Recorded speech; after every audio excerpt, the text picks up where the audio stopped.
मित्रांनो, हा सिग्नल बघा, आपला सिग्नल चालू आहे, पण सिग्नल चालू असेल तरी लोक जात आहेत.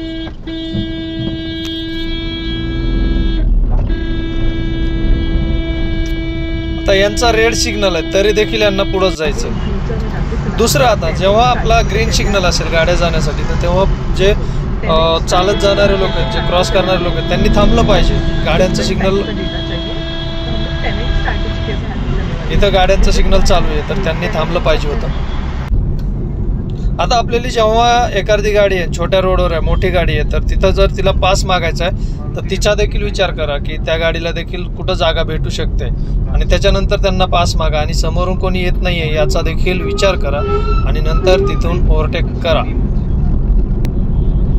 आता हे चौथा व्हिडिओ सगळ्यात महत्त्वाचा आणि इम्पॉर्टंट आहे मित्रांनो. तर समोर यांनी फॉग लॅम्पच्या जागेवरती ते जे बल्ब असतात ते बल्ब लावलेले आहेत, आणि त्याच्यानंतर त्यांचा प्रकाश बघा किती आहे. आणि मला नंतर ते अपर डिपर देत आहेत की तुम्ही साईडला, तरी देखील माझी गाडी खड्ड्यामध्ये गेली आणि लेफ्ट साईडला मोठा खड्डा देखील होता तिथे. मला रोड दिसला नाही म्हणून मी एकदम समोर, त्यांनी थांबवली गाडी. जर थांबवली नसती तर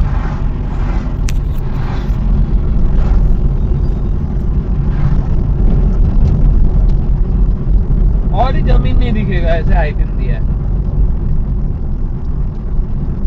उसका गाड़ी ठोकता ना तो कोर्ट में जाके भी उसको मेरा गाड़ी में ले लेता, फिर उससे मैं भी जाके ठोकता ना उसको, तभी भी कोर्ट में खींच के मैं उसका मेरा नुकसान भर के ले सकता था. है?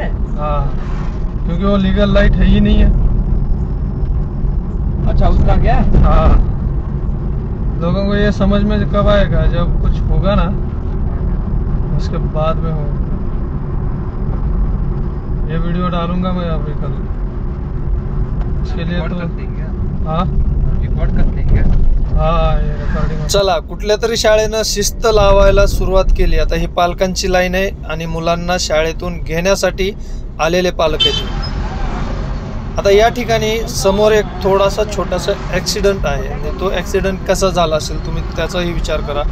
डाव्या साईडनं स्कूटीवाले आडवे आलेत, म्हणजे याच्यामध्ये जास्त घाई कोणी केली असेल तर स्कूटीवाल्यांची घाई असेल, आणि स्कूटीवाल्यांची चुकी असेल तेव्हाच हा अपघात झालेला आहे.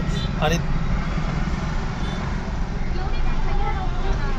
ते स्कूटीवाले असं म्हणत होते की तुम्हाला कळत नाही आहे का, तुम्हाला कुठं जायची एवढी घाई झाली आहे, तुम्ही एवढं घाईनं कुठं गाडी चालवताय. तर त्या फोर व्हीलरवाल्यालाच ते उलट हे करत होते. काही ठिकाणी काय असू शकतं कारण, तर इथे एक थार होती तर ते तर देखील कारण असू शकते. हे रोड क्रॉस करणारे माणसं आहेत, आता यांना काय बोलावं. आता थांबा, तुम्ही थांबा, आम्हाला जाऊ द्या बाबा, तुम्ही थांबा, आम्हाला रॉंग साईड जायचं आहे, तुम्ही निवांत जा, तुम्हाला कामधंदा नाही आहे, काही नाही आहे, असं यांचं म्हणणं होतं. हे सर्वात महत्त्वाचं राहील मित्रांनो. जेव्हा आपण युटर्न घेतो आणि युटर्न घेत असताना जर अशा मोठ्या लांब गाड्या असतील तर त्या गाड्यांना युटर्न जर पुढं असतील तर त्यांना घेऊ द्यात, पाठीमागून पुढं जाण्याचा प्रयत्न करू नका, जेणेकरून त्यांनाही त्रास होणार नाही आहे आणि आपण देखील असुरक्षित होणार नाही आहोत.